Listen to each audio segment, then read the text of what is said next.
विकलांग है, DPS में 18 महीने का 118।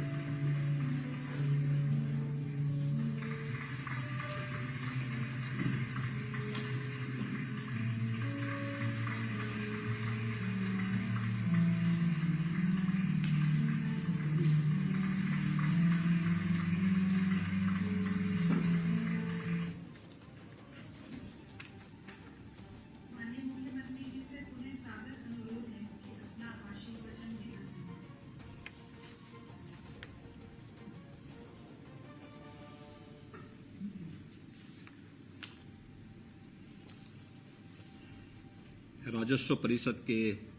नियंत्रणाधीन निर्मित आवासीय और अनावासीय 18 परियोजनाओं के आज के लोकार्पण कार्यक्रम में उपस्थित प्रदेश सरकार में मेरे वरिष्ठ सहयोगी वित्त,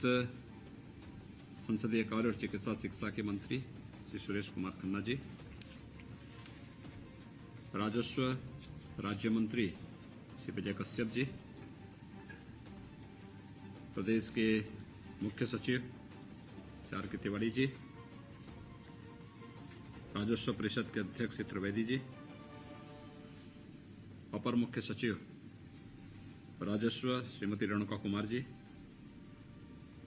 प्रमुख सचिव मुख्यमंत्री श्री संजय प्रसाद जी, सचिव राजस्व परिषद,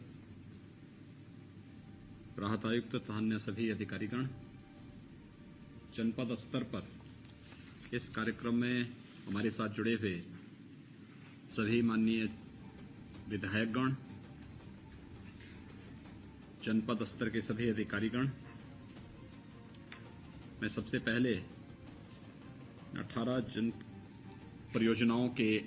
लोकार्पण के लिए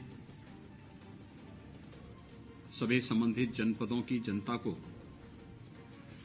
हृदय से बधाई देता हूं। जनप्रतिनिधियों, माननीय सांसद, माननीय विधायकों के प्रयास से जनता को आज बेहतर सुविधा उपलब्ध कराने के लिए राजस्व परिषद और राजस्व विभाग को मैं हृदय से धन्यवाद देता हूं कि उन्होंने एक समयबद्ध ढंग से आम जन से जुड़ी हुई इन समस्याओं के समाधान के लिए जिन आवश्यक बुनियादी सुविधाओं की आवश्यकता राजस्व विभाग से जुड़े हुए अधिकारियों और कर्मचारियों को होती है, उन्हें उपलब्ध करवाने का कार्य किया है। मुझे यह बताते हुए प्रसन्नता की अनुभूति हो रही है कि विगत 3 वर्षों में राजस्व विभाग ने एक मंडलायुक्त आवासीय भवन, 8 तहसीलों के कार्यालय भवन, 19 तहसीलों में अधिकारियों कर्मचारियों की आवास तथा अन्य सुविधाओं के लिए 73 भवनों का निर्माण कराया,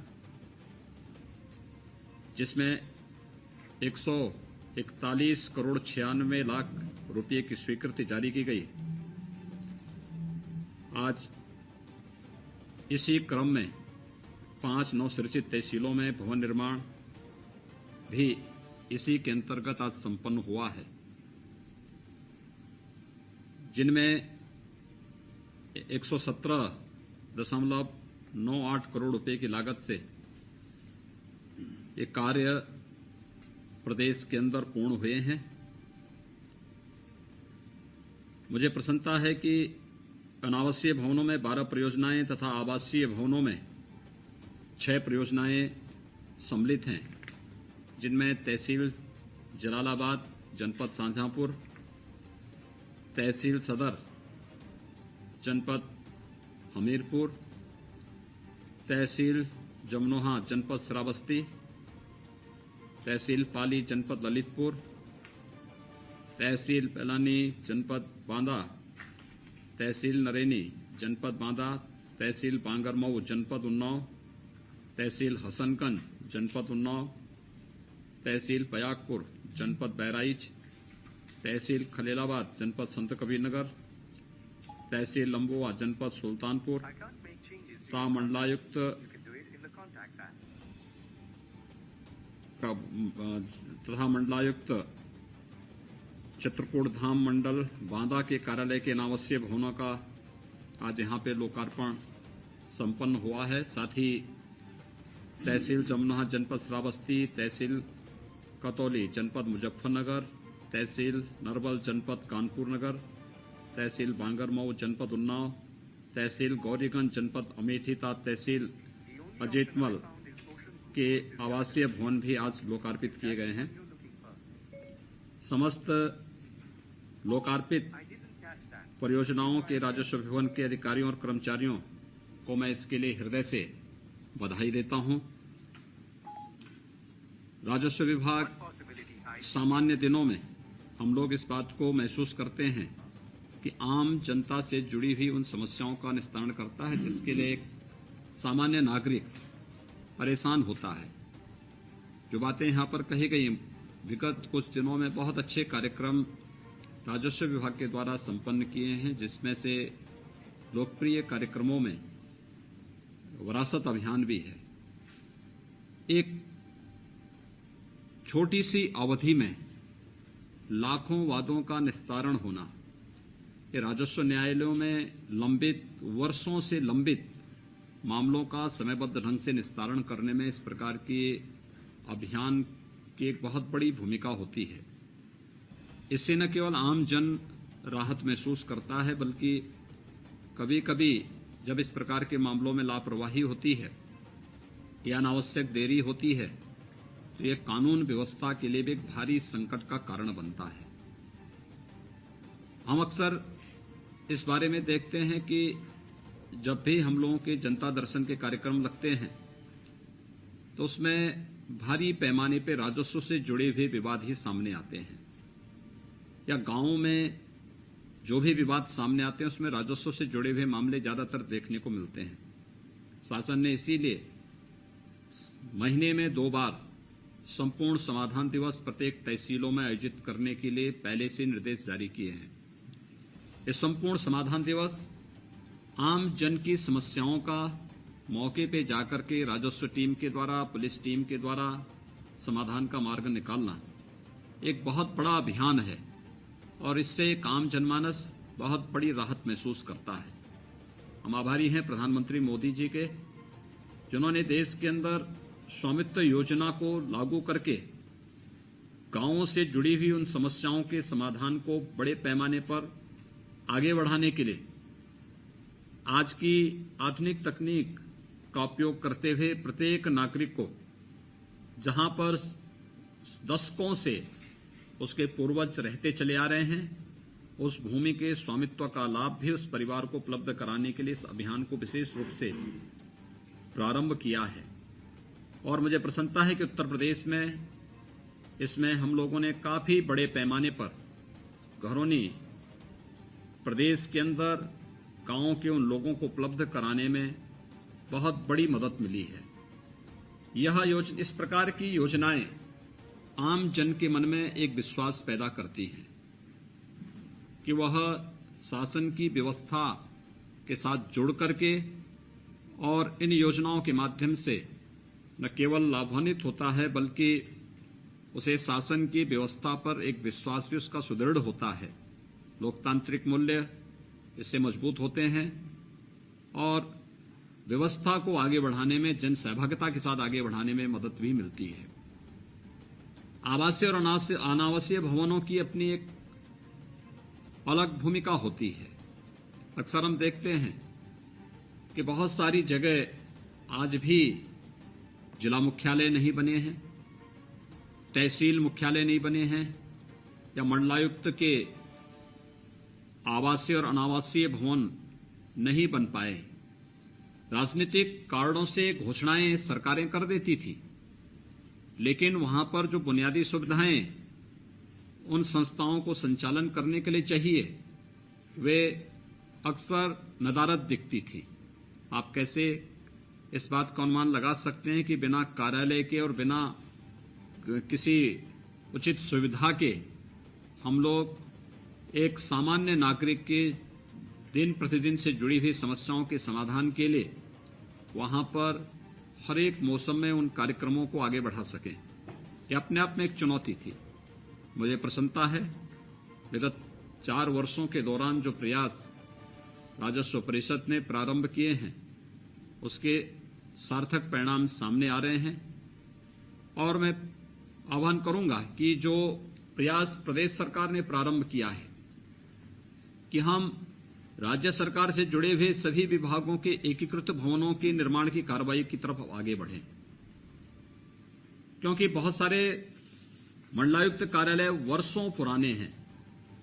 दशकों पुराने हैं, जर्जर हो चुके हैं। ऐसे ही जिलाधिकारी कार्यालयों की स्थिति भी है। हमारा प्रयास होना चाहिए, हम पायलट प्रोजेक्ट के रूप में पहले चरण में वाराणसी और गोरखपुर के मंडलायुक्त कार्यालयों को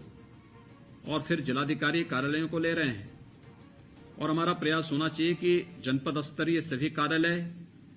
और मंडल स्तरीय सभी कार्यालयों को एक ही भवन में हम लेकर के और वहां से सारी कार्य पद्धति को सुव्यवस्थित तरीके से आगे बढ़ाने की, जिसमें सभी प्रकार की सुविधाएं वहां पर इन भवनों में उपलब्ध कराई जाएं। आने वाले किसी भी जो भी व्यक्ति, कोई भी किसान, कोई भी नागरिक अपनी किसी समस्या को लेकर के जिलाधिकारी के पास आ रहा, तो वहीं जिलाधिकारी कार्यालय से सटी हुए भवन में ही वह अन्य विभागों से जुड़ी हुई अपनी समस्याओं को समाधान पाता हुआ देख सके। अधिक से अधिक तकनीक का उपयोग भी हम इसके अंदर करें, जिससे किसी भी व्यक्ति की समस्या का समाधान करने के लिए, जैसे आय प्रमाण पत्र, मूल निवास प्रमाण पत्र या जाति प्रमाण पत्र, अब हम लोग गांव में ही कॉमन सर्विस सेंटर में बनाने की प्रक्रिया की ओर बढ़े हैं और जहां पे लोगों ने इस सुविधा का लाभ उठाया है वहां पर उनको इस सुविधा से लाभान्वित होते हुए और तहसीलों में अनावश्यक भीड़ भी इससे बचाया जा सकता है, समय की बर्बादी रोकी जा सकती है, लाभार्थी का भी और साथ साथ राजस्व विभाग के कर्मियों का भी। तो हमें अधिक से अधिक तकनीक का उपयोग प्रत्येक क्षेत्र में करना होगा। साथ साथ अगर हमने अनावासीय भवन बना लिए हैं तो आवासीय भवन भी उसके आसपास ही कम से कम दूरी में बनाने की प्रक्रिया को बढ़ाना ही पड़ेगा, क्योंकि ये संभव नहीं कि अगर तहसील जिला मुख्यालय से 50 किलोमीटर दूर है तो एक अधिकारी 50 किलोमीटर प्रतिदिन वहां जिला मुख्यालय में रहने के लिए आए, फिर जिला मुख्यालय से 50 किलोमीटर जाए, फिर 50 किलोमीटर या उससे अधिक की दूरी प्रतिदिन तय करें, तो उसका ज्यादा समय तो केवल आने जाने में, जिला मुख्यालय से तहसील मुख्यालय तक आने जाने में ही खर्च होगा। शेष वो अपनी तहसील में भ्रमण नहीं कर पाएगा, अन्य कार्यों को समयबद्ध ढंग से आगे नहीं बढ़ा पाएगा। और हमें आज समय के अनुरूप इस प्रकार की व्यवस्था देनी चाहिए। शासन इन सभी कार्यों को समयबद्ध ढंग से आगे बढ़ाने के लिए पूरी तरह प्रतिबद्ध है। जो भी मंडलायुक्त कार्यालय या जिलाधिकारी के नए कार्यालय बनने हैं उन्हें हम एकीकृत भवन की तरफ आगे बढ़ाने की दिशा में प्रयास करें। तहसील स्तर पर भी हमें इस प्रकार की व्यवस्था से इसे आच्छादित करने की दिशा में आगे बढ़ना चाहिए। मुझे विश्वास है कि आज 118 करोड़ रुपए की लागत की इन परियोजनाओं का, जिनमें आवासीय और अनावासीय दोनों प्रकार के भवन हैं, आज इनका लोकार्पण प्रदेश के विभिन्न जनपदों में हमारे जनप्रतिनिधियों की उपस्थिति में संपन्न हुआ है। मुझे पूरा विश्वास है कि सभी सुविधाएं आम जन की समस्याओं का समाधान करने की दिशा में मील का पत्थर साबित होंगी। मैं एक बार फिर से सभी जनप्रतिनिधियों को इसके लिए बधाई देता हूं। प्रदेश की जनता को भी इन सभी सुविधाओं से आच्छादित होने के लिए उनको उनके निकटस्थ तहसील मुख्यालयों पर या जो ये भवन जहां पे निर्मित हुए हैं वहां पर उनकी समस्याओं का उचित समाधान का मार्ग निकलेगा। इस विश्वास के साथ मैं उन सबको हृदय से बधाई देता हूं, होली की शुभकामनाएं देता हूं। धन्यवाद। जय हिंद।